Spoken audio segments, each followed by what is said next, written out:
My wife, the CEO, threw her pen on the floor at the board meeting and said, "Pick it off the ground." The whole tables laughed. I didn't say a word. That evening, my wife called. "I've chosen to sever all contact. Stay away forever." I replied, "You will regret it." By midnight, the company group erupted in panic as the company value dropped by 95%. 540 missed calls. The conference room smelled like fake confidence and overpriced cologne, with just a hint of desperation masquerading as ambition.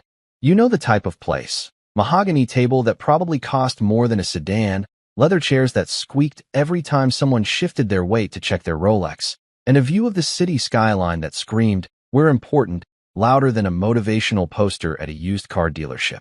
I was sitting in my usual spot, the one closest to the door, which I'd long ago accepted was the corporate equivalent of the kids' table at Thanksgiving. My wife, Clara Jennings, sat at the head of the table like she was born there, which honestly, she might as well have been. The woman could make a throne out of a folding chair and still look like she was judging your entire bloodline. Clara was in full Queen of Wall Street mode today, which meant her blazer was sharp enough to cut glass. Her hair was pulled back so tight, I wondered if it gave her migraines, and her expression suggested she'd rather be literally anywhere else, but was contractually obligated to tolerate our existence. This was the quarterly report meeting for Jennings & Company, the tech consulting firm that bore her family name and my blood, sweat, and about 7 years of unpaid labor. But hey, who's counting? Oh, right, me. I'm always counting. I was there for one reason and one reason only, because I built the company's entire tech backbone. Every server, every algorithm, every automated system that made this place run smoother than Clara's PR-approved smile. Did I get credit for it? Sure, in the same way the guy who invented the intermittent windshield wiper got credit. Technically acknowledged, never actually celebrated, and definitely not compensated appropriately. But Clara had assured me early on that equity in marriage is better than equity in business, which I later realized was corporate speak for, "I'm not putting your name on anything." Around the table sat the usual suspects. There was Richard Pemberton, the CFO, who looked like he'd been born in a Brooks Brothers and sustained himself purely on black coffee and the tears of interns. Next to him was Diane Kowalski, VP of Operations, who had the personality of a spreadsheet and the warmth of a tax audit. Then there was Marcus Chun, the marketing director, who spent more time perfecting his Instagram aesthetic than actually marketing anything. And finally, Clara's personal assistant, Bethany, who had mastered the art of laughing at her boss's jokes approximately 0.3 seconds before anyone else to maintain job security. Clara was midway through the quarterly report, rattling off numbers that meant the company was doing well, thanks to the system I'd built that basically ran itself at this point, when it happened. Her platinum pen, the one she'd special ordered from some boutique in Manhattan that probably charged by the letter for engraving, rolled off the glossy surface of the table. It tumbled in slow motion, like a dramatic scene in a movie where everyone knows something terrible is about to happen but can't look away. The pen hit the carpet with the softest little thud and rolled, naturally, directly toward my shoe. The room went quiet. Not the thoughtful kind of quiet, but the someone just ripped one in an elevator kind of quiet. Clara's eyes, those ice blue weapons of mass destruction, tracked the pen's journey and then landed on me. Not near me. Not in my general direction. On me. Like a sniper locking onto a target. "Pick it up," she said. 2 words. Just 2 simple words. But the way she said them, like I was the help, like I was some random dude who'd wandered in off the street, instead of her husband of 8 years who'd built the very platform she was using to present her little PowerPoint, made my jaw clench so hard I thought I might crack a molar. The entire boardroom froze. Richard's coffee cup stopped halfway to his mouth. Diane's fingers hovered over her keyboard. Marcus looked like he was trying to decide if he should film this for LinkedIn or pretend he was suddenly very interested in the ceiling tiles. Then they laughed. Not nervous laughter. Not, "Oh wow, that was awkward" laughter. Full-on, knee-slapping, tears-in-the-eyes laughter. Bethany snorted like a malfunctioning printer, which triggered another wave of giggles around the table. Even Richard, who I'd never seen smile in 3 years, was grinning into his coffee like he'd just witnessed the funniest thing since his portfolio doubled. I looked at the pen. I looked at Clara. I looked at the faces around the table, all of them waiting to see what I'd do. Part of me, The petty, vindictive part that had been taking notes for years wanted to kick the pin under the table and watch her dive for it in her $1,000 heels. Another part of me, the part that still had to sleep in the same house as this woman, knew that would only make things worse. So I did what I'd become embarrassingly good at over the years. I smiled politely, bent down, picked up the pen, and placed it gently on the table in front of her. "There you go, Your Majesty," I said, keeping my tone light and my smile plastered on like I was auditioning for a toothpaste commercial. That just made them laugh harder. Marcus actually slapped the table. Diane covered her mouth, but her shoulders were shaking. Richard muttered something that sounded like domesticated under his breath, which earned him a sharp look from Clara, but not sharp enough to make him take it back. Bethany had to excuse herself because she was laughing so hard she was crying, which I personally thought was overkill, but what do I know about performative corporate sycophancy? Clara took the pen without a word, without even a nod of acknowledgement, and continued her presentation like nothing had happened. Like she hadn't just publicly reduced her husband to the status of a footstool in front of the entire executive team. Like this was just another Tuesday in the glamorous life of Clara Jennings, CEO extraordinaire. But here's the thing about humiliation. It has a funny way of clarifying things. As I sat there, listening to her drone on about projected growth and market penetration and synergistic partnerships, I felt something shift inside me. Not anger, not even hurt. Something colder. Something more focused. Inside, even as my face maintained that same pleasant smile, I knew something with absolute certainty. Something big was about to break. And it wouldn't be me this time. I'd spent years building systems, creating fail-safes, embedding backdoors into code that only I understood. Clara thought she owned this company, thought she owned me. But you can't own what you don't understand. And she'd never understood what I'd built. She'd never cared to learn. So I sat there, nodding at the appropriate moments, while my mind raced through lines of code, access points, and one particular function I'd buried deep in the architecture years ago. A little insurance policy I'd told myself I'd never use. Turns out, never is a pretty flexible timeline. The ride home in Clara's Mercedes was a masterclass in awkward silence, the kind that makes you want to turn the radio up to 11 just to have something, anything, to fill the void. But Clara had turned the radio off the moment we got in the car, which I'd learned over the years meant she was either furious, scheming, or both. Probably both. The leather seats, which normally smelled like luxury and success, today smelled like tension and the lingering ghost of her perfume, something French and expensive that probably cost more per ounce than I'd spent on groceries last month. She was texting someone, her thumbs flying across her phone screen with the intensity of a court stenographer during a murder trial. I tried to sneak a glance at who warranted such urgent attention, but she angled the phone away like I was trying to steal state secrets. For all I knew, maybe I was. Could have been her PR manager, could have been her personal trainer, could have been Lucifer himself confirming their weekly brunch plans. With Clara, you never really knew who was in her inner circle on any given day. Her contacts list probably had more turnover than a fast food joint. I cleared my throat, deciding to be the bigger person. "So, I think that presentation went well," I said, going for casual and landing somewhere around desperate. The Q3 numbers were solid. The new client acquisition metrics were particularly. She held up one finger without looking at me. One finger. The universal symbol for shut up. I'm busy with important things, and you are not an important thing. I watched that perfectly manicured finger hover in the air between us like a tiny middle finger to my entire existence, and I felt my jaw clench for the second time that day. I was going to need a mouthguard at this rate. "Right? Yeah, no problem," I muttered, turning to look out the window as we merged onto the highway. The city lights blurred past, all those other people and all those other cars probably having normal conversations with their spouses about what to have for dinner or whose turn it was to take out the trash. Meanwhile, I was sitting here getting the silent treatment like I was a teenager who'd missed curfew, not a grown man who'd just been publicly humiliated by his wife in front of her entire executive team. I tried again about 10 minutes later, because apparently I'm a glutton for punishment. "Did you want to stop anywhere? We could grab takeout. That Thai place you like is on the way, the one with the—" "No," she said, not looking up from her phone. "Just no. Not, no thank you. Or, I'm not hungry, or even, I'd rather eat glass than prolong this car ride. Just a flat, dead no, that somehow managed to convey that my suggestion was not only unwelcome, but actively offensive to her sensibilities. Cool, cool, I said, nodding like an idiot. Home it is then. She didn't respond. Her phone buzzed. She typed something back, and then she actually smiled. A real, genuine smile that I hadn't seen directed at me in probably 6 months.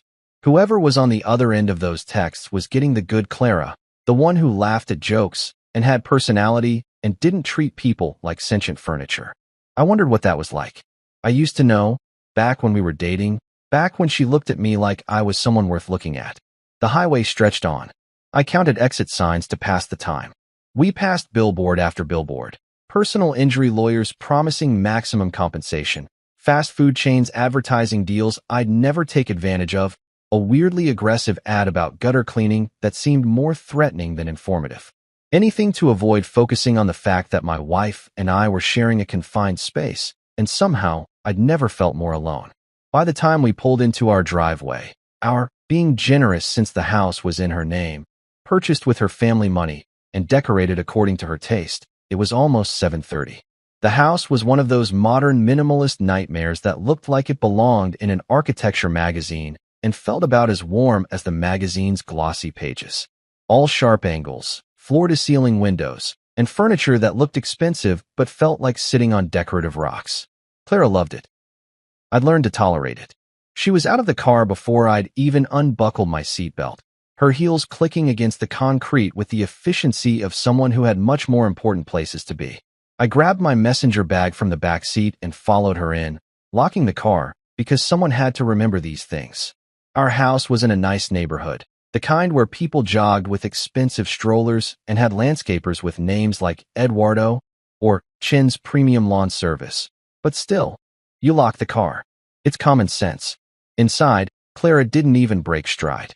She went straight to her study, the room I wasn't allowed in without explicit permission, the one with the door that was always locked when she wasn't in it, and slammed it behind her hard enough to rattle the abstract art piece in the hallway. The one that looked like someone had sneezed paint onto a canvas and then charged $4,000 for it. I stood in the foyer for a moment, listening to the lock click into place, and wondered what exactly I'd done to deserve the cold shoulder treatment. Besides exist, apparently. I looked at my watch. 7:45. My stomach growled, reminding me that the sad continental breakfast at this morning's meeting, stale croissants and coffee that tasted like regret, had been my only food today. I dropped my bag by the door, walked into our designer kitchen with its marble countertops and appliances that looked like they belonged on a spaceship, and opened the fridge. The glow of the interior light felt judgmental somehow, like even the refrigerator was disappointed in my life choices. I made dinner anyway, because why not? Someone had to feed the royal ego, and if Clara was going to hole up in her study until midnight, she'd eventually emerge demanding food like a dragon expecting tribute. I pulled out pasta, some cherry tomatoes, garlic, olive oil, and fresh basil that was probably a week past its prime, but would work. Cooking was one of the few things I did that Clara occasionally praised, usually when we had guests and she needed to show off her well-rounded husband who cooks. As I chopped garlic and put water on to boil, I thought about the meeting, about the pen, about the laughter, about how Richard had called me domesticated, like I was a golden retriever who'd learned a cute trick. The knife thudded against the cutting board in a steady rhythm that was almost meditative. Chop, chop, chop. Each cut felt therapeutic, like I was slicing through more than just garlic. By 8 p.m., I was sitting at our dining table, an 8-seater monstrosity that we'd used for exactly 2 dinner parties in 3 years, eating pasta alone. The chair across from me was empty. The chair next to me was empty. All the chairs were empty except mine. I twirled spaghetti around my fork and tried to remember the last time Clara and I had eaten a meal together that didn't involve clients or networking or maintaining appearances for someone else's benefit. I couldn't. After dinner, I cleaned up because leaving dishes in the sink would result in a passive-aggressive text the next morning about basic household responsibilities. Then I grabbed my laptop, settled onto the couch, the one piece of furniture I'd actually gotten to choose, a comfortable sectional that Clara tolerated because it was adequately neutral, and opened Google. My fingers hovered over the keyboard for a second before I typed. Is marriage supposed to feel like customer service? The search results were depressingly numerous. Relationship advice blogs, Reddit threads with titles like "Am I the Only One?" and "Does anyone else feel like their spouse's employee?" and even a few academic articles about emotional labor in modern marriages. I clicked through a few, reading stories from other people who felt exactly like I did. Undervalued, taken for granted, more like staff than partners. One comment stuck with me. If you're constantly asking yourself if this is normal, that's your answer. It's not. I closed the laptop and stared at the ceiling. From Clara's study, I could hear her on a phone call, her voice muffled but animated. She was laughing at something. That laugh used to be for me. Now it was for board members and investors and whoever the hell she'd been texting in the car. The house settled around me, all its expensive emptiness pressing in. Somewhere in the back of my mind, a plan was beginning to form. Not concrete yet, just the shadow of an idea. But it was there, waiting. I just didn't know yet how soon I'd need it. I'd moved from the couch to my desk around 9:30, partially because sitting in the living room staring at nothing was getting depressing, and partially because I needed to check some code I'd been working on for a client project. Well, client project was generous. It was more like a side hustle I'd been developing in secret, something that had nothing to do with Jennings and Company and everything to do with maintaining my sanity. When you spend your days building someone else's empire for free, you start thinking about building your own. The house had settled into its usual nighttime rhythm, which is to say it was quiet as a tomb except for the occasional creak of expensive wood flooring adjusting to temperature changes. Clara was still locked in her study, probably on her third conference call of the evening with investors in different time zones, or maybe practicing her TED Talk about female entrepreneurship that conveniently left out the part where her husband built the actual product she was selling. I had my headphones on, some lo-fi beats playlist that was supposed to help concentration, and I was actually getting into a decent flow when my phone lit up on the desk. 10:42 p.m. Clara's name flashed across the screen. I stared at it for a second, confused. She was literally 30 feet away, down the hall in her study. Why would she be calling me? Had something happened? Was the house on fire, and she couldn't be bothered to walk over and tell me in person? With Clara, anything was possible. I pulled off my headphones and answered. Hello. I've chosen to sever all contact. Stay away forever. Her voice came through the speaker cold and rehearsed, like she'd practiced this line in the mirror a few times to get the delivery just right. It had that quality of a prepared statement, the kind politicians read after a scandal breaks. Formal, distant, completely devoid of anything resembling human emotion. I laughed.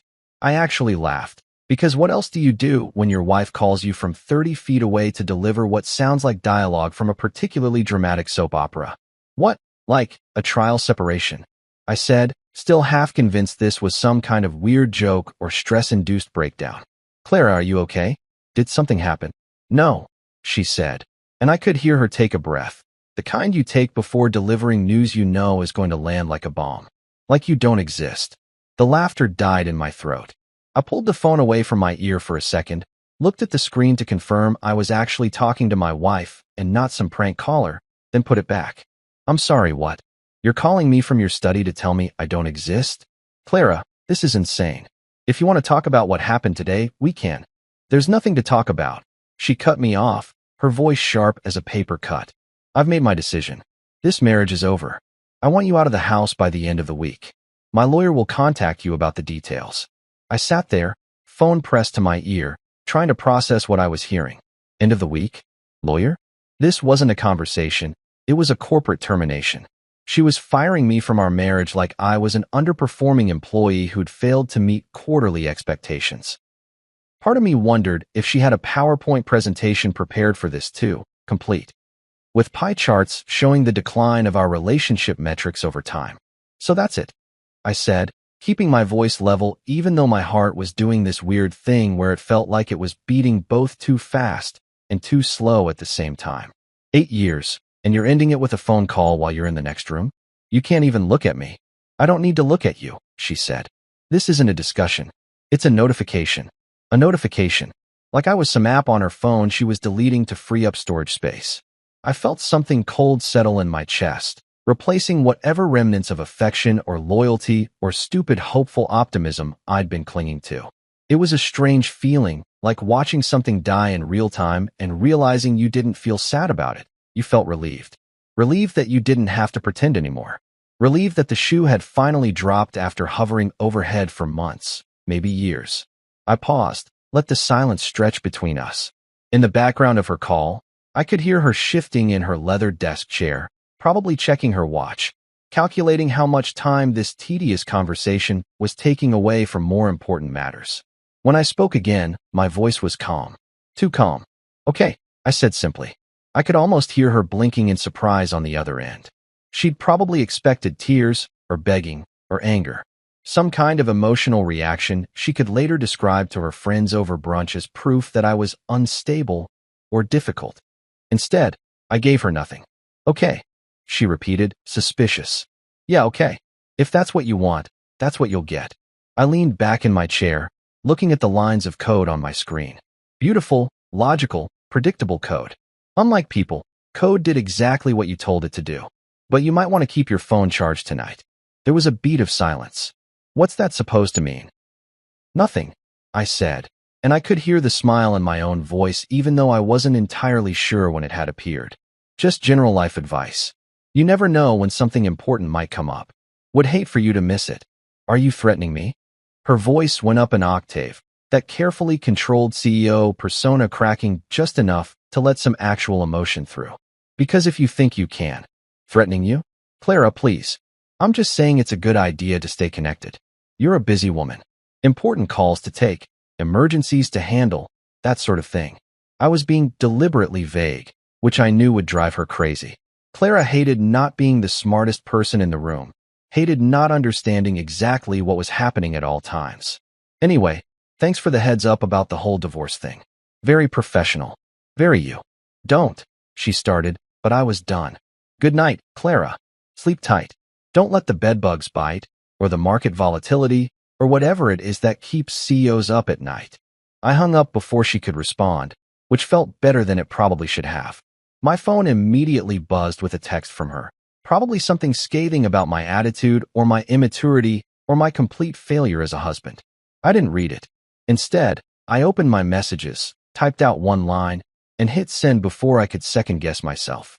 You will regret it. 3 words. Simple, clean, direct. I watched the delivered notification appear under the message, then switched my phone to do not disturb mode. Let her sit with that for a while. Let her wonder what I meant. Let her call back 50 times if she wanted to. I wouldn't hear it. I turned back to my computer, cracked my knuckles like some kind of hacker in a movie, and opened a folder I'd labeled insurance policy about 3 years ago. Inside were files with names like system_architecture_master_doc and access_protocols_original. TXT, and, most importantly, failsafe_alpha.py.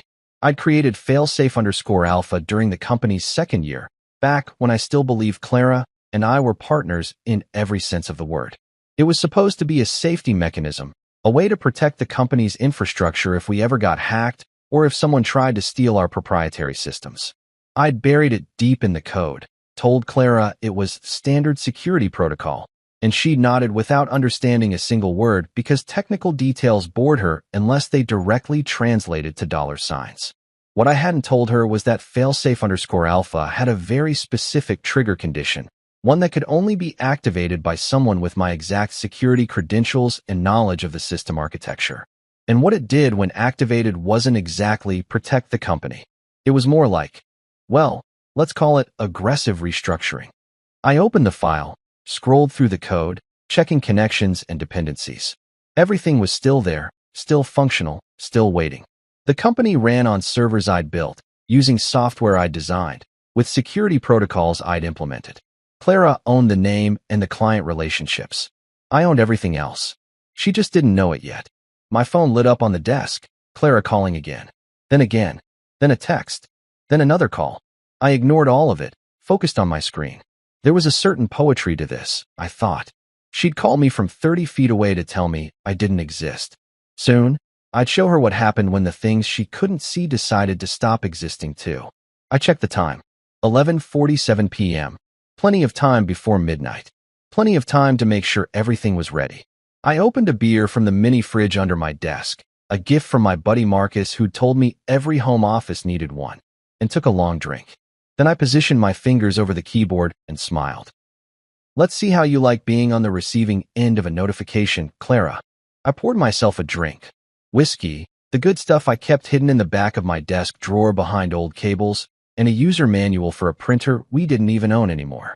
Clara thought I only drank beer, which was hilarious considering how little she actually paid attention to anything I did. The whiskey was a 12-year-old single malt I'd bought myself last Christmas when Clara had given me a gift card to Best Buy with a note that said, for whatever tech thing you need. Romantic, right? Really captures that holiday magic. I sat at my desk, the amber liquid catching the light from my monitor, and opened my laptop properly. Not the sanitized, corporate-approved laptop that Jennings & Company had issued me with all its tracking software and restrictions, but my personal machine. The one with the good processor, the encrypted hard drive, and absolutely zero connections to Clara's digital empire except for the ones I deliberately maintained as insurance. This was my kingdom, this cluttered desk with its coffee-stained mouse pad and the action figure of Iron Man that my nephew had given me 3 birthdays ago, because he said I fixed stuff like Tony Stark. Kid had no idea how right he was. The thing about Jennings & Company that nobody really understood, including and especially Clara, was that it wasn't her company. Not really. Sure, her name was on the door, her face was on the website, her signature was on all the contracts. But the actual company? The beating heart of it? That was all me. I had built its internal systems from the ground up, starting from that dingy one-bedroom apartment we'd shared when we were still pretending to be equals.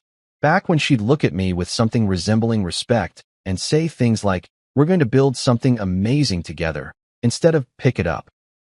I'd constructed every server, every database, every line of automation that made the company run smoother than Clara's carefully maintained public image. The client tracking AI that everyone raved about? Mine. The predictive analytics that helped close deals before competitors even knew they were on the table? Mine.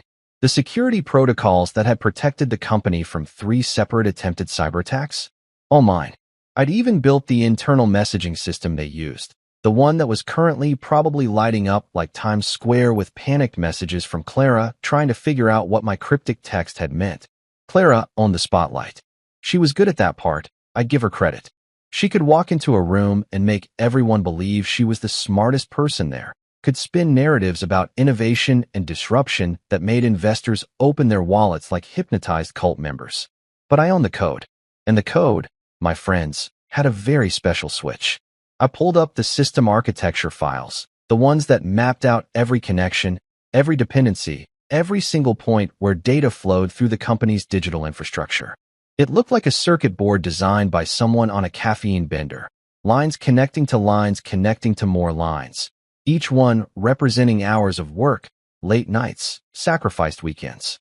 There were sections I'd built during our honeymoon, for crying out loud, because Clara had gotten an urgent call from a potential client and I'd needed to set up a demo environment while she schmoozed them at a beach bar in Cancun.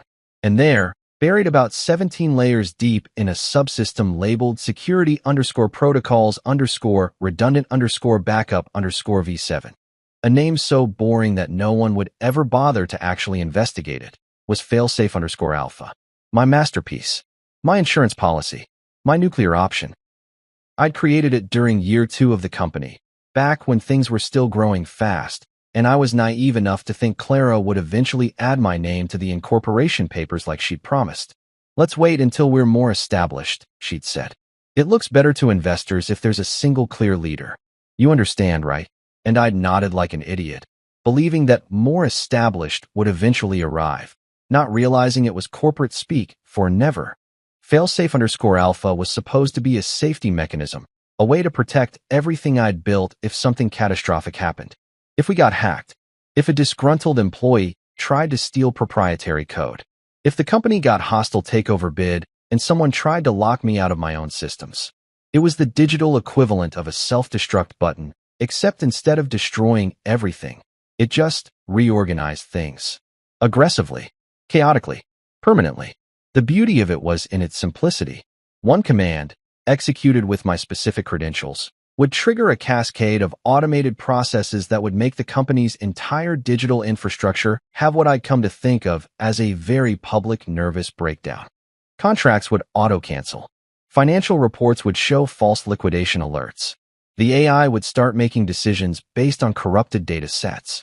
Client databases would become temporarily inaccessible. Stock valuations would plummet. And the best part? It would all look like a catastrophic system failure, the kind of thing that happens when a company grows too fast and doesn't invest enough in proper IT infrastructure. Which, ironically, was exactly what Clara had done. She'd been so focused on expansion and acquisition and her personal brand that she'd ignored my repeated warnings about system vulnerabilities, about the need for redundancies, about the importance of documentation and proper security protocols. "You're being paranoid," she'd said more than once. "Just keep everything running. That's your job." Well, now my job was apparently over. So why should I keep anything running? I took another sip of whiskey and thought about the meeting. About that pen rolling across the floor. About the laughter. About Bethany snorting like a malfunctioning printer while Richard muttered domesticated. And Clara just sat there, accepting their mockery of her husband as perfectly normal and acceptable behavior. I thought about all the dinner parties where I'd been introduced as Clara's husband instead of the CTO, or even just "this is my husband who built the company's entire technical infrastructure." I thought about the credit I'd never received, the equity I'd never been granted, the respect I'd been systematically denied. And then I thought about that phone call, that cold, calculated, corporate termination disguised as a marriage ending. I've chosen to sever all contact. Stay away forever. Like I was a vendor whose contract wasn't being renewed. Like 8 years of my life were just a line item she was removing from her budget. My fingers moved across the keyboard almost of their own accord, pulling up terminal windows and security access points. I verified my credentials, still active, because of course Clara hadn't thought to revoke my system access. Why would she? She probably assumed I'd just quietly pack my things and disappear like a good little dismissed employee, maybe send her a fruit basket and a thank you note for the privilege of having served. I checked the company's current status. All systems operational. Servers running smoothly. The automated processes I'd built humming along perfectly, making Clara money while she slept, completely oblivious to how fragile her empire actually was. I could see the real-time data flowing through, client transactions processing, reports generating, the AI making micro-decisions about resource allocation.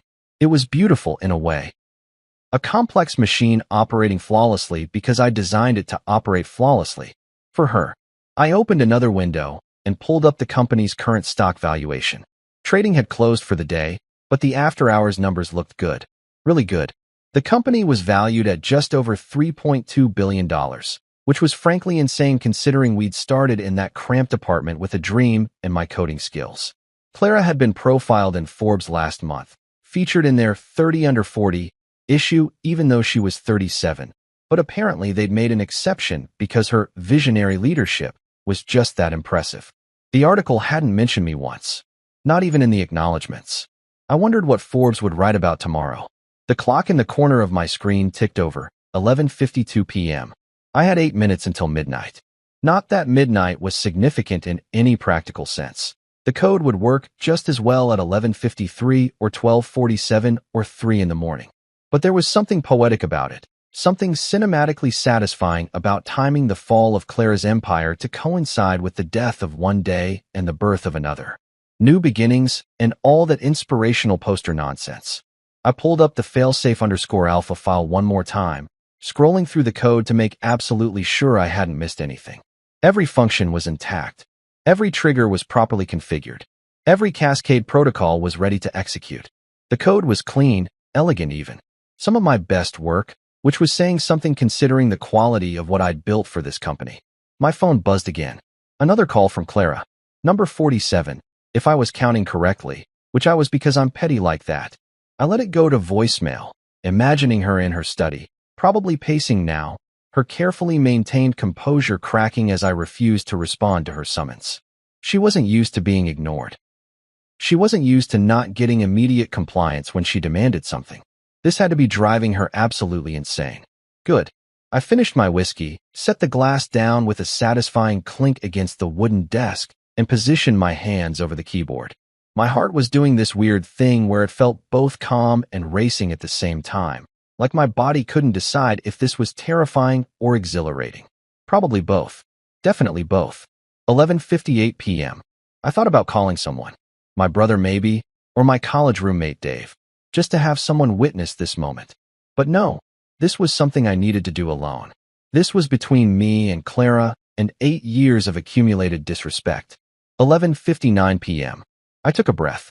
Then another. My fingers rested on the keys, ready. You know what, Clara? I said out loud to the empty room. You were right about one thing. I don't exist. Not to you anyway. But let me show you what happens when something that doesn't exist decides to stop pretending. The clock hit 11:59 and 30 seconds. I typed the command. Entered my credentials. Verified the execution parameters one final time. 11:59 and 50 seconds. My cursor hovered over the enter key. See you on the other side, I whispered. And at exactly 11:59 and 59 seconds p.m., I pressed enter. The screen flickered once, like it was taking a breath before a performance, and then all hell broke loose in the most beautiful, catastrophic way I'd ever witnessed.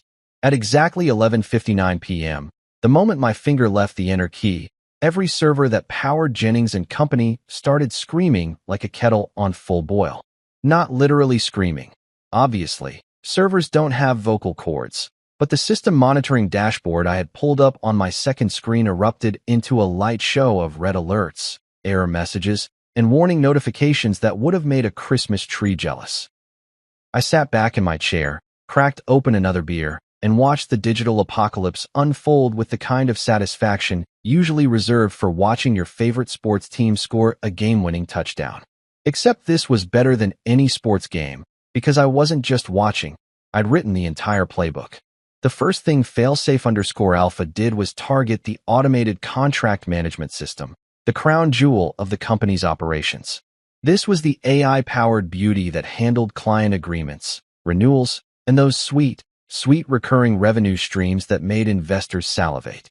I'd spent 9 months perfecting it, teaching it to recognize patterns, flag opportunities, and essentially print money while Clara took all the credit during board meetings.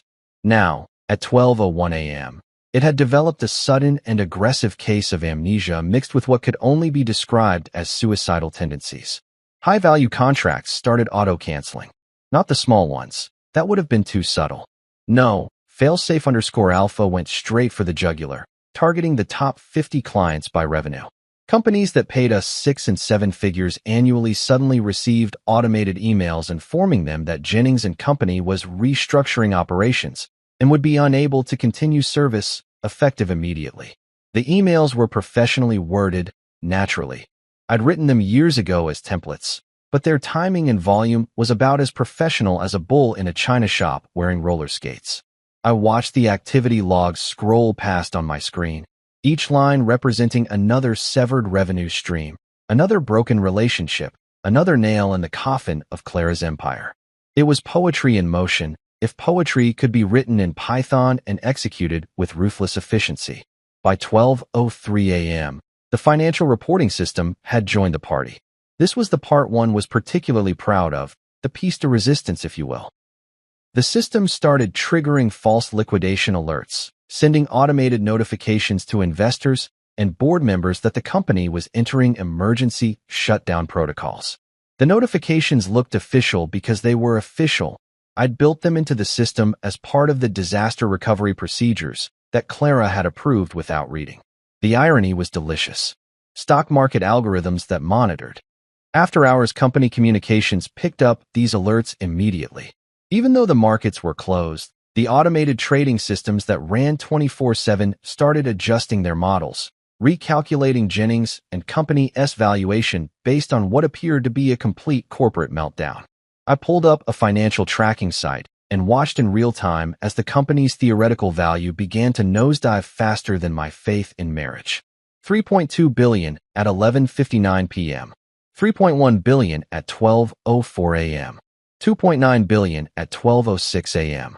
It was like watching a countdown clock, except instead of counting seconds, it was counting Clara's net worth circling the drain.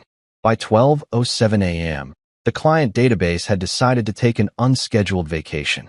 Not deleted. I wasn't a monster, just temporarily encrypted with a key that only I possessed. To anyone trying to access it, the system would report catastrophic data corruption and recommend immediate IT intervention. The kind of IT intervention that would cost millions and take weeks, assuming they could find someone who understood my architecture well enough to even attempt repairs. Spoiler alert, they couldn't, because I deliberately made the documentation about as helpful as assembly instructions written in ancient Sumerian. The AI systems were really getting into the spirit now. The predictive analytics engine, which normally suggested optimal resource allocation and client engagement strategies, had apparently decided that the optimal strategy was chaos. It started making recommendations like divest all assets immediately and liquidate all holdings, and my personal favorite, terminate all employment contracts and flee to a non-extradition country. I hadn't programmed that last one. The AI had genuinely gone off the rails in the most entertaining way possible. At 12:10 a.m., I decided to check in on the company's Slack workspace. Because if there's one thing I'd learned about corporate America, it's that when stuff hits the fan, everyone runs to Slack to panic collectively. I'd maintained admin access to the workspace, naturally, and set my status to invisible so I could lurk like a ghost at my own company's funeral. The main channels were exploding. The first message had appeared at 12:02 a.m. from Dylan, the night shift system administrator, who probably thought this was going to be a quiet Tuesday night of Netflix and occasionally checking server logs. Dylan, guys? Anyone else seeing weird behavior in the contract system? That had been followed approximately 30 seconds later by Dylan. Okay, never mind, everything is on fire. Dylan. Not literally fire, but like digital fire. Dylan. Someone call someone. The IT channel had devolved into complete pandemonium. Messages were flying faster than I could read them. A stream of consciousness panic attacks spread across multiple employees who were apparently all working late or had been woken up by automated alert systems. Sarah_DevOps. All servers reporting critical failures simultaneously? James_Backend. How is that even possible? Sarah_DevOps. I don't know, James, that's why I'm asking. Marcus_IT. Contract system just sent termination notices to LexDeck. Sarah_DevOps. LexDeck is our biggest client. Marcus_A was our biggest client. I took a sip of beer and scrolled through more channels. The executive team's private channel, which I'd been removed from 3 months ago, but had maintained backdoor access to because I'm not an idiot, was even better. Richard, the CFO who'd found my humiliation this morning so amusing, had posted at 12:11 a.m. Richard_CFO, what's happening? Richard_CFO, someone explain to me why Bloomberg is reporting we're in liquidation. Richard_CFO, our stock projection just dropped $2.1 billion. Diane, VP of Operations, chimed in with her characteristic grace under pressure. Diane_Ops, this can't be real. Diane_Ops, this has to be a hack. Diane_Ops, we're down $3.1 billion. And then, at 12:15 a.m., the message I'd been waiting for appeared, written in all caps with the fury of 1,000 suns. Clara_CEO, fix this now. Clara_CEO, I want every single person on this platform working on solutions immediately. Clara_CEO, someone get our lead developer on the line. I laughed out loud at that one, the sound echoing in my empty office. Lead developer. That's what she called me when she needed something fixed, when my actual title was apparently too complicated or too generous for regular use. I wondered how long it would take someone to point out that the lead developer was her soon-to-be ex-husband, who she'd just fired via phone call from 30 feet away. Marcus from marketing. Not the same Marcus as Marcus_IT, because apparently every tech company is legally required to employ multiple people named Marcus, provided the answer.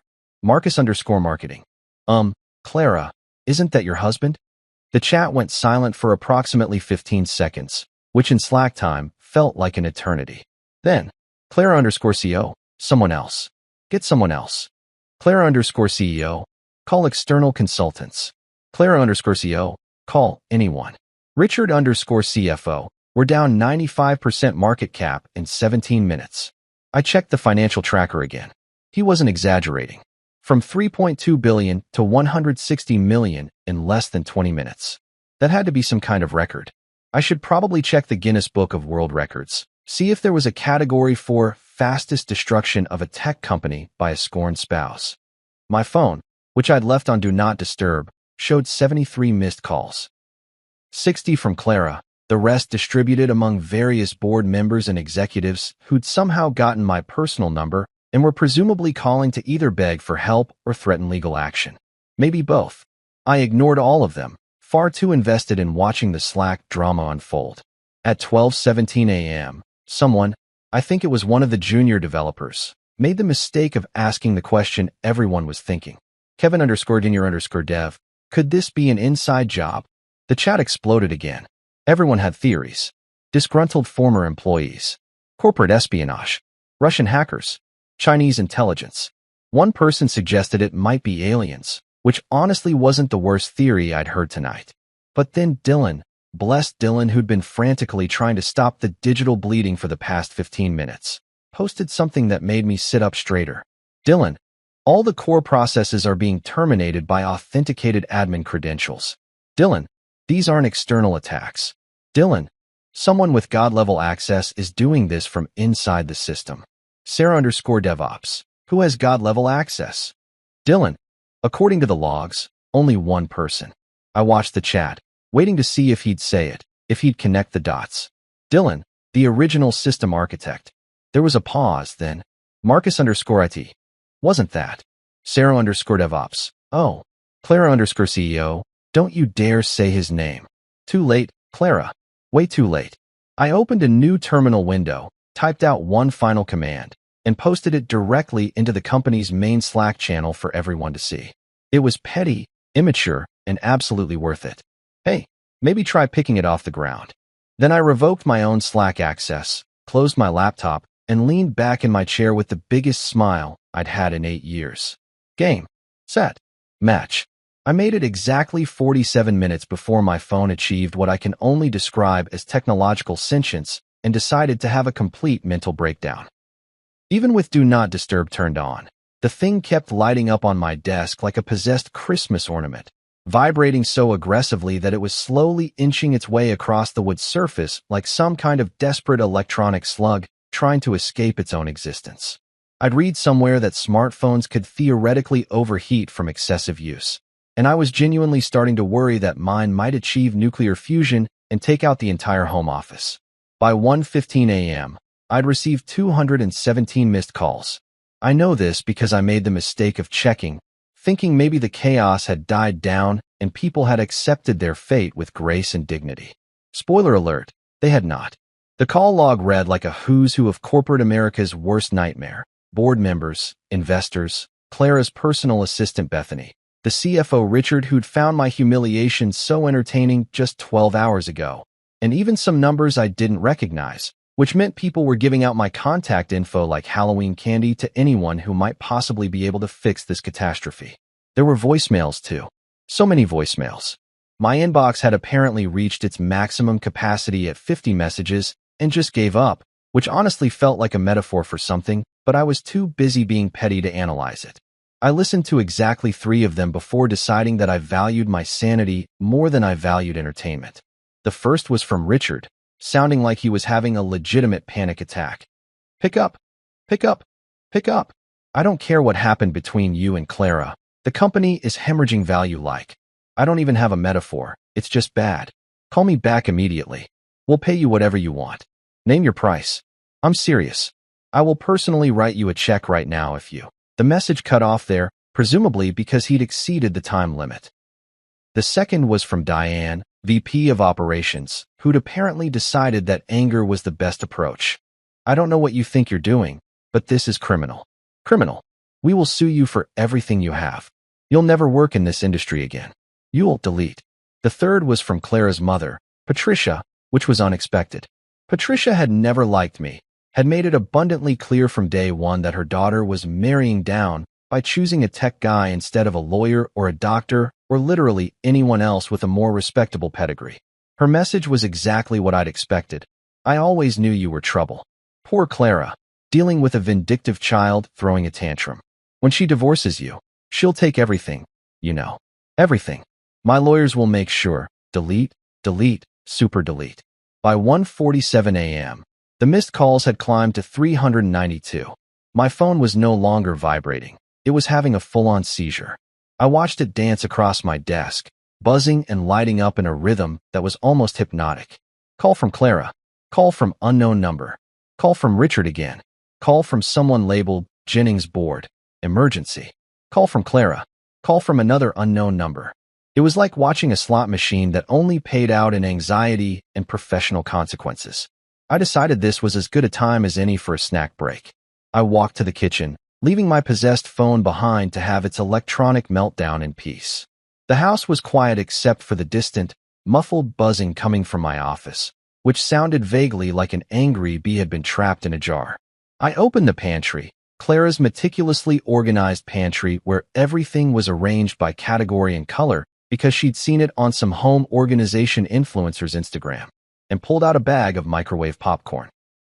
The butter lover's kind, because if you're going to watch your ex-wife's empire crumble in real time, you might as well do it with proper snacks. The microwave hummed to life, and I stood there watching the bag expand and rotate, listening to the kernels pop in increasingly rapid succession. There was something meditative about it, honestly. Pop, pop, pop. Pop, pop, pop, pop, pop.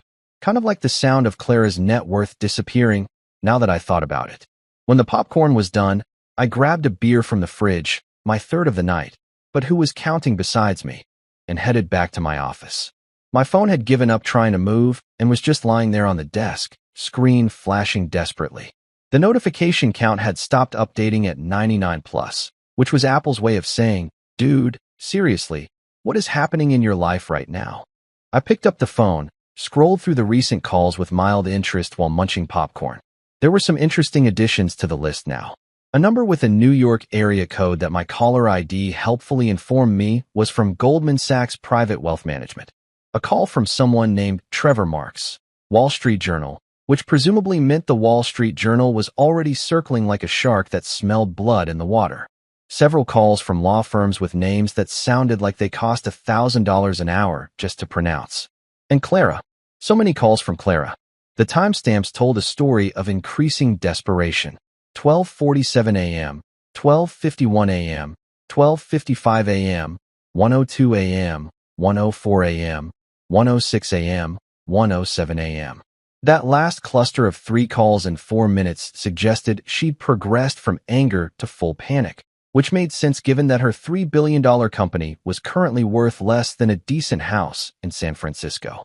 At 2 a.m. exactly, I checked my phone one final time before committing to a proper movie night. The missed call counter had reached a beautiful, poetic number, 540. 540 calls in just over 2 hours. That averaged out to about 4.5 calls per minute, which honestly seemed excessive even for a corporate apocalypse. I'd crashed one company, not the entire stock market. I turned my phone completely off, not just do not disturb, but fully powered down, and settled onto my comfortable couch with my popcorn and beer. The TV remote sat on the coffee table next to Clara's collection of interior design magazines that she never actually read, but kept around because they made her look cultured. I grabbed the remote and opened Netflix, scrolling through options.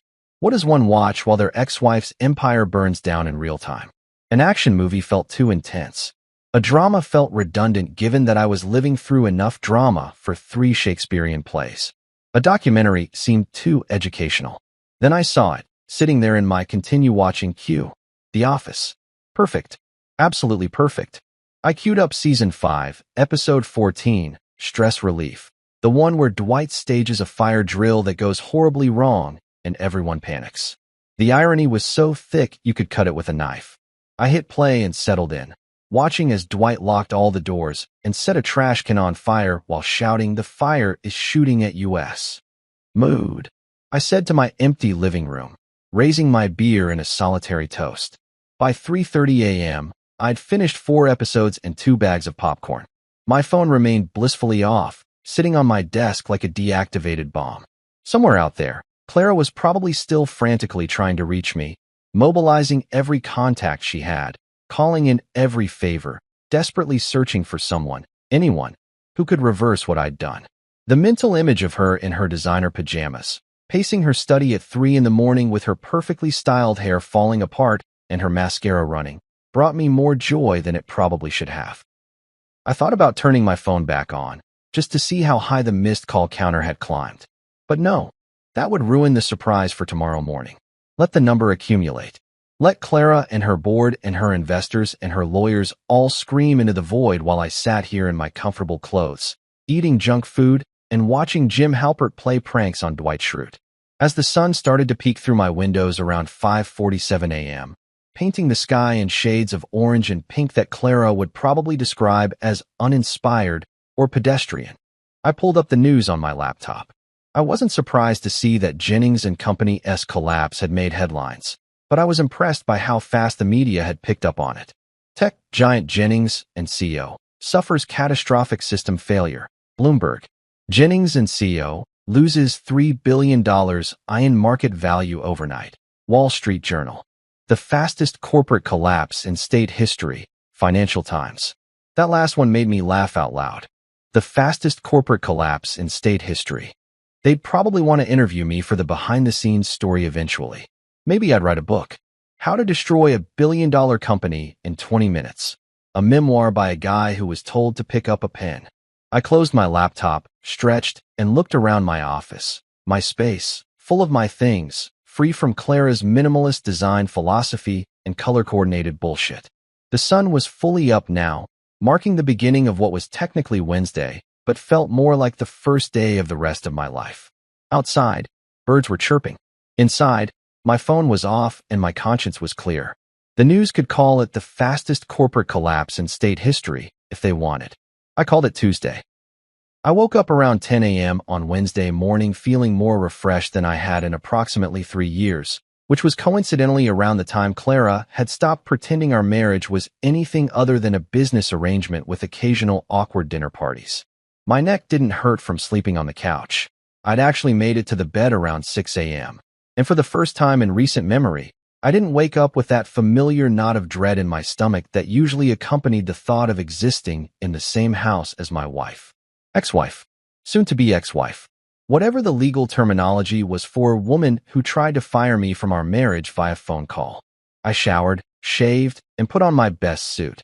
The charcoal gray Tom Ford that I'd bought for our 5th anniversary dinner and that Clara had immediately criticized for being too flashy, even though it cost less than one of her weekly blowout appointments.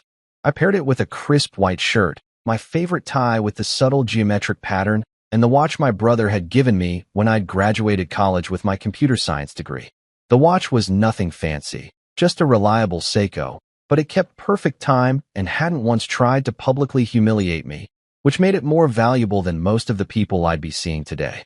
By 10:47 a.m., I was walking into the Jennings and Company building like I owned the place, which technically I kind of did from a built every system that makes this building function perspective, even if Clara's name was on all the paperwork. The lobby was chaos incarnate. People were speed walking in every direction like extras in a disaster movie, their faces painted with various shades of panic and disbelief. The receptionist, a normally unflappable woman named Sandra who'd worked the front desk for 6 years, looked like she'd aged a decade overnight. Her eyes were red-rimmed, and she was on the phone with someone, saying, "I don't know," over and over again with increasing desperation.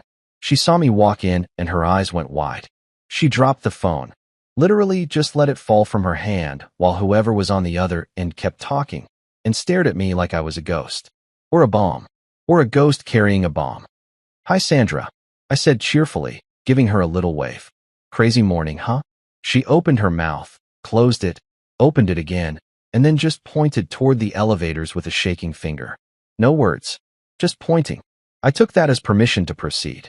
The elevator ride to the 14th floor, where the main boardroom lived in all its unnecessary marble and mahogany glory, was accompanied by a truly excellent Muzak version of Don't Stop Believin', which felt appropriate given the circumstances. I hummed along, checking my reflection in the polished elevator doors. I looked good, rested, maybe even happy. This was going to be fun. The 14th floor was even worse than the lobby. It looked like a bomb had gone off, if bombs were made of paper and existential dread. Documents were scattered everywhere, coffee cups abandoned on every available surface, and at least 3 people were crying. Not discreet, professional crying either, full-on, mascara running, gasping for air, sobbing. A junior analyst whose name I thought was Todd or Brad or some other generic tech bro name was sitting on the floor with his laptop, rocking back and forth slightly while staring at his screen. The boardroom doors were closed, but I could hear shouting from inside.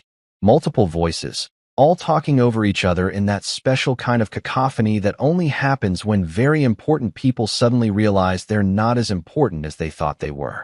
I straightened my tie, plastered on my biggest smile, and pushed open the doors.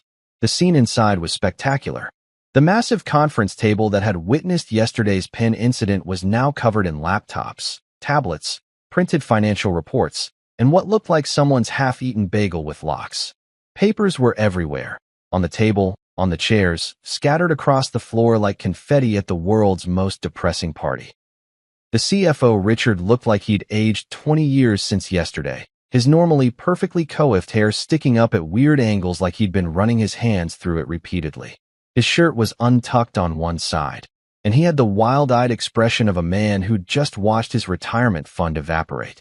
Diane, the VP of operations, was on her phone, pacing near the windows, her voice shrill enough to probably shatter glass. "I don't care what time it is in London. Get them on the phone now." She was still wearing yesterday's clothes, which suggested she'd been here all night, which was both sad and hilarious. Marcus from marketing was slumped in a chair, scrolling through his phone with the defeated posture of someone reading their own obituary. Bethany, Clara's assistant, was crying into a tissue while simultaneously trying to take notes on her iPad, creating what I imagined was a very damp and illegible record of the proceedings. And then there was Clara. She was standing at the head of the table, both hands pressed flat against the surface like she was physically holding it down to keep it from floating away. Her designer blouse was wrinkled, her perfect hair pulled back in a messy ponytail that looked more hostage situation than casual chic, and her makeup was smeared in a way that suggested she'd been crying, but was trying very hard to pretend she hadn't been. When she looked up and saw me standing in the doorway, her expression went through about 15 different emotions in 3 seconds: shock, rage, desperation, hate, and something that might have been hope but died quickly when she remembered why I was probably there.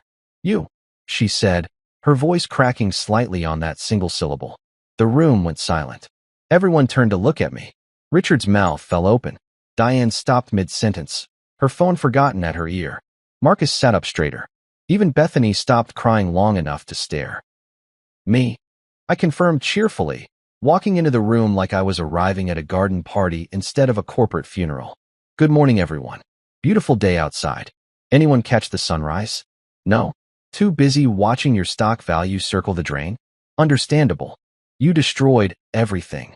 Clara's voice cracked again, and she pushed off from the table, taking a step toward me. Her hands were shaking. Actually shaking. I'd never seen Clara lose her composure like this. Not even when we'd lost our first major client in year 1. Not even when her father had died. She'd always been ice cold, perfectly controlled, the queen who never showed weakness. But right now she looked absolutely shattered. I smiled, the kind of smile that I'd been practicing in the mirror this morning while brushing my teeth. Calm, collected, maybe even a little amused. "Oh, come on, Clara.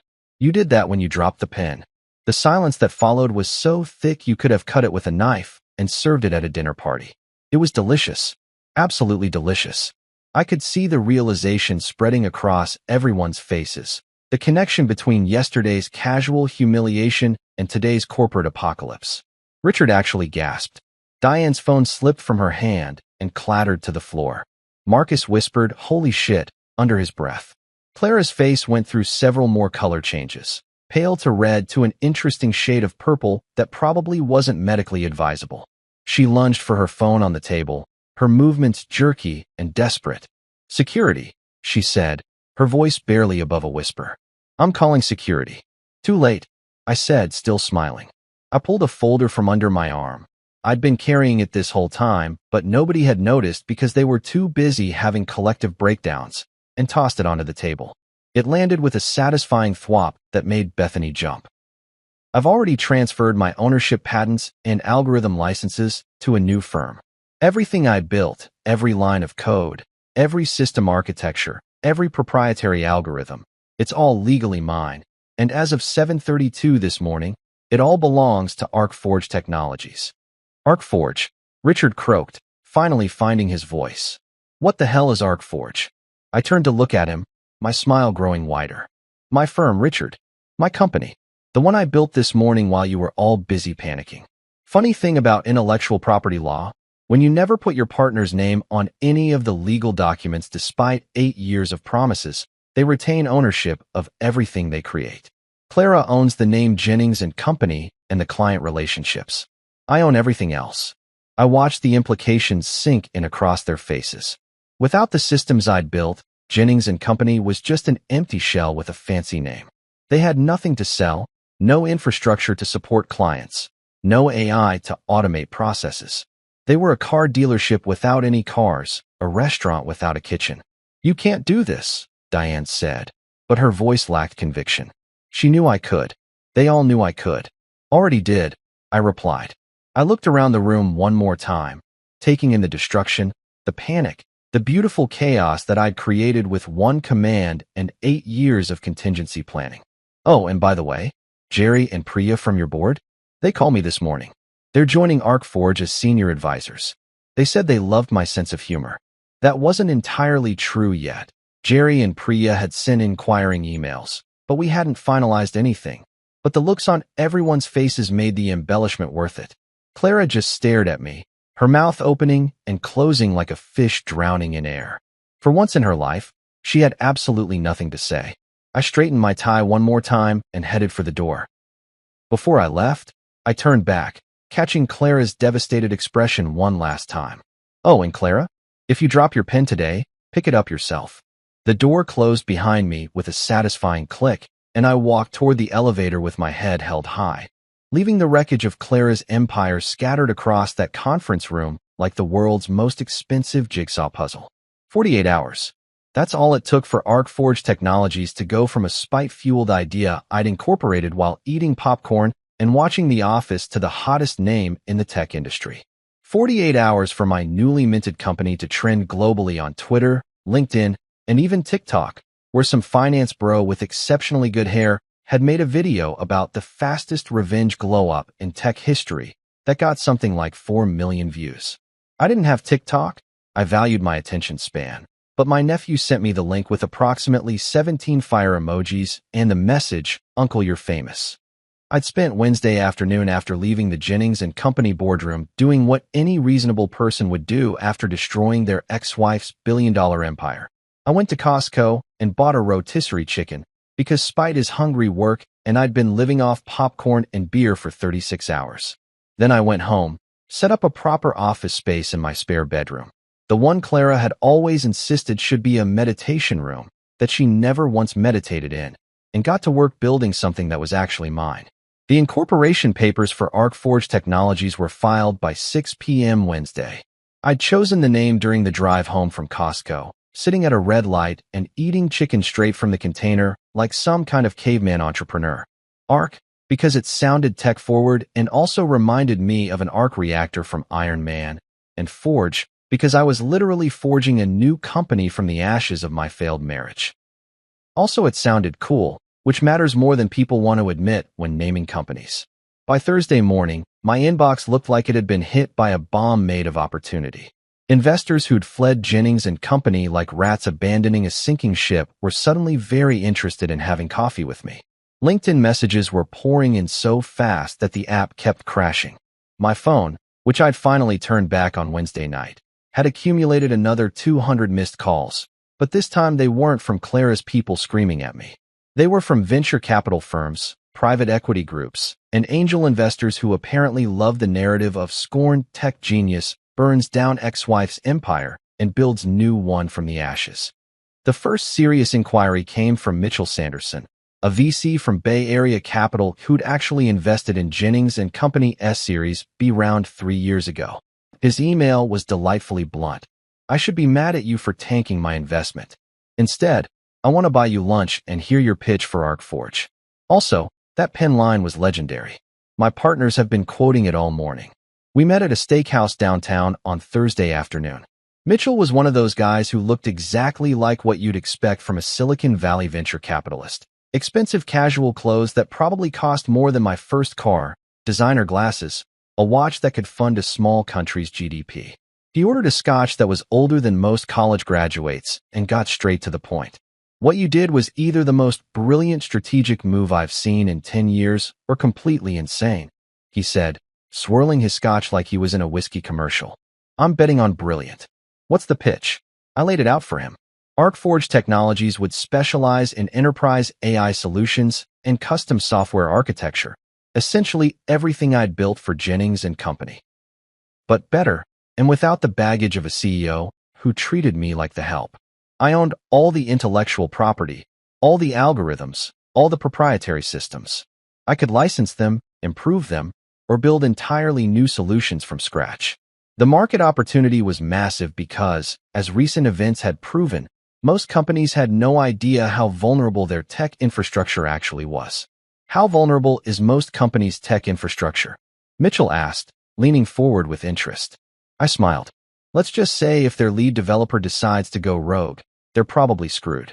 Most places don't document properly, don't build redundancies, and definitely don't consider the risk of the person who built everything deciding they're done being treated like garbage. Mitchell laughed, a genuine bark of amusement that made the people at the next table look over. That's the most honest pitch I've heard in years. Most founders try to blow sunshine up my ass about how they're going to change the world. You're basically saying you're going to profit off corporate dysfunction and terrible management. Exactly, I said. And there's a lot of corporate dysfunction to profit from. By the time dessert arrived, some kind of chocolate thing that cost $32 and came with gold flakes, because rich people love pretending they're eating precious metals. Mitchell had committed to a seed round of $5 million. $5 million. For a company that was barely 2 days old and consisted of me, my laptop, and a business plan I'd written between episodes of The Office. I'm in, Mitchell said, shaking my hand across the table. Not just because the tech is solid, though it is, but because you've got the best origin story I've ever heard. Husband destroys wife's company after pen incident is going to play extremely well in the media. The narrative basically writes itself. He wasn't wrong. By Friday morning, the Wall Street Journal had published a feature article titled The Fall of Jennings and Company and the Rise of ArcForge, a tech marriage gone wrong. Forbes followed up with how one developer's revenge reshaped the enterprise software landscape. Even Bloomberg got in on the action with a piece analyzing the systemic vulnerabilities exposed by the Jennings collapse. They interviewed industry experts, competitors, and even tried to interview Clara, who'd apparently barricaded herself in her house and wasn't taking calls from anyone except her lawyers and her therapist, presumably in that order. The best part? Every single article mentioned the pen. That stupid platinum pen had become the symbol of the entire saga, the inciting incident that launched 1,000 think pieces about workplace respect, marriage dynamics, and entrepreneurship, and the importance of treating your technical co-founders like actual human beings. Meanwhile, Jennings and Company was in full death spiral mode. The stock had been delisted from major exchanges after emergency trading halts on Wednesday. Clients were fleeing faster than you could say breach of contract. Employees were updating their LinkedIn profiles and sending out resumes en masse. The company that had been worth $3.2 billion on Tuesday was now in active liquidation proceedings, worth less than the furniture in its downtown office. Clara's personal net worth, which had been featured in Fortune's list of self-made women billionaires just last month, had reportedly dropped by 97%. The media was having an absolute field day with the reversal, and while part of me felt like I should feel guilty about destroying her life's work, mostly I just remembered that phone call. I've chosen to sever all contact. Stay away forever. Yeah, well, careful what you wish for, Clara.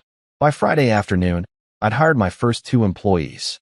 Jerry Blackwood and Priya Kapoor had been on Jennings and Company's board for 4 years, both of them sharp, experienced, and apparently more loyal to good technology than to Clara's ego. Jerry was a former CTO at a Fortune 500 company who'd retired early and gotten bored. Priya was a strategic consultant who specialized in corporate turnarounds and had the kind of network that made things happen. They showed up at my house/temporary office Friday at 2 p.m., dressed business casual, and carrying coffee from the Good Cafe downtown. We sat in my living room, the same living room where I'd eaten pasta alone on Tuesday night, and talked strategy. I have to ask, Jerry said after we'd covered the basics of equity splits and role definitions. What's your leadership philosophy? Every company needs some kind of guiding principle. I thought about it for exactly half a second. The answer was obvious, had been obvious since the moment that pen rolled across the conference room floor. I grinned. If you drop your pen, pick it up yourself. Jerry and Priya looked at each other, then burst out laughing. Real, genuine laughter that filled the room and made me feel, for the first time in years, like I was exactly where I was supposed to be. I love it, Priya said, wiping tears from her eyes. That's going on our website. That's going on business cards. That's going to be our entire corporate culture. Damn right it is, I said, raising my coffee cup. Welcome to ArcForge, where we build great technology and treat people like actual human beings. Revolutionary concept, I know. We clinked our paper coffee cups together like they were champagne glasses, and I looked around my living room at the beginning of something real, something mine, something that Clara couldn't touch or take credit for or diminish. Outside, the sun was shining. My phone was buzzing with more investor inquiries. And somewhere across town, in a minimalist house that felt more like a museum than a home, my ex-wife was probably sitting in her study, surrounded by lawyers, trying to figure out how her perfect life had imploded in less than a week. I hoped she was comfortable. I hoped she remembered who built everything she'd lost. And I really hoped she'd learn to pick up her own damn pen. 1 week after the fall of Jennings & Company, I was sitting in my new office space on the 23rd floor of a building in the financial district, reviewing contract proposals from 3 different Fortune 500 companies who apparently loved the idea of hiring the guy who'd just pulled off the most spectacular corporate implosion in recent history. The office wasn't huge, about 1,500 square feet, but it was mine. Actually mine, with my name on the lease, my logo on the frosted glass door, and absolutely zero risk of someone telling me the desk I'd chosen wasn't CO enough. Speaking of the desk, I'd deliberately chosen the same IKEA model I'd had in our spare bedroom at home. The one Clara had looked at with barely concealed disgust and said made me look like a freelancer working from a coffee shop instead of a serious businessman. It was solid oak, had good cable management, and cost about $300, which meant I could actually afford to spill coffee on it without having an existential crisis about furniture depreciation. I'd paired it with a comfortable ergonomic chair, 2 monitors, and a Spider-Man Funko Pop that my nephew had given me as an office-warming gift. The Spider-Man was positioned prominently where clients could see it, because if people couldn't handle a CEO who liked comic books, they probably couldn't handle working with me anyway. Jerry had the office next to mine, separated by a glass partition that we could frost for privacy, but usually kept clear because we discovered we both thought better when we could bounce ideas off each other randomly throughout the day. Priya had claimed the corner office with the better view, arguing that as our head of strategic growth, she needed to see the horizon, which Jerry and I suspected was just corporate speak for, I want the nice windows, but we'd agreed because Priya was already bringing in clients faster than we could onboard them. It was around 2:30 on a Tuesday afternoon, exactly 1 week since I'd pressed enter and watched Clara's empire crumble, when our receptionist Katie buzzed my desk. Katie was a college student working part-time, studying computer science at the State University, and had immediately earned my respect by showing up to her interview with a portfolio of side projects and zero tolerance for corporate nonsense. There's someone here to see you, Katie said through the intercom, her voice doing that thing where it goes up at the end like a question even though it's technically a statement. She doesn't have an appointment, and she won't give her name, but she seems intense. I glanced at my calendar. Nothing scheduled for another hour. Did she say what it's regarding? No. She just asked if you were in, and then kind of stood there staring at the door like she's trying to decide whether to come in or burn the building down. Jerry, who could hear the conversation through our open partition, looked up from his laptop and mouthed Clara with raised eyebrows. I shrugged, but my gut told me he was probably right. Who else would show up unannounced and radiate enough intensity to make our unflappable receptionist nervous? Send her in, I said, leaning back in my chair and trying to decide what facial expression I should wear. Professional? Smug? Concerned? I settled on neutral curiosity, which was probably the most mature option even though smug was really calling to me. The door opened, and Clara walked in. Except it wasn't the Clara I'd last seen in that boardroom a week ago, and it definitely wasn't the Clara who'd sat at the head of conference tables like she was royalty presiding over her subjects. This Clara looked like she'd been through a war and lost badly. Her hair, usually styled within an inch of its life, was pulled back in a simple ponytail that actually looked like a regular human being had done it instead of a professional who charged $200 an hour. She was wearing jeans, which I'd seen her wear exactly twice in 8 years, both times under extreme duress, and a plain sweater that looked like it might have actually come from a normal store instead of some boutique where they serve you champagne while you shop. But it was her eyes that really got me. They were exhausted, the kind of exhausted that comes from not sleeping properly for days, from crying until you run out of tears, from watching everything you'd built collapse and realizing you couldn't stop it. The ice blue weapons of mass destruction had melted into something that looked almost human, almost vulnerable. No security guards flanked her. No assistant trailed behind taking notes. No photographer documented her arrival for social media. Just Clara, standing in my doorway looking smaller somehow, like she'd been physically diminished by the weight of the past week. We stared at each other for a long moment. Through the glass partition, I could see Jerry pretending to work on his laptop, while obviously watching us with the intensity of someone binge-watching a reality show finale. From Priya's office, I heard her say something into her phone, and then the call abruptly ended. She was definitely listening too. "You humiliated me," Clara said finally, her voice barely above a whisper. It wasn't accusatory, wasn't angry. It was just sad. A statement of fact delivered by someone who'd had a week to think about what had happened and had come to some kind of conclusion about it. I leaned back in my chair, my $300 IKEA chair that I loved specifically because it annoyed her, and took my time responding. Part of me wanted to go for the jugular, to remind her of every slight, every dismissive comment, every time she treated me like I was less than. But looking at her standing there, defeated and exhausted, I found I didn't need to. The scoreboard was pretty clear. "No, Clara," I said calmly. "You humiliated yourself. I just sent the invoice." She flinched like I'd slapped her, but she didn't argue. Didn't try to defend herself or shift blame or launch into one of her carefully rehearsed speeches about leadership and tough decisions.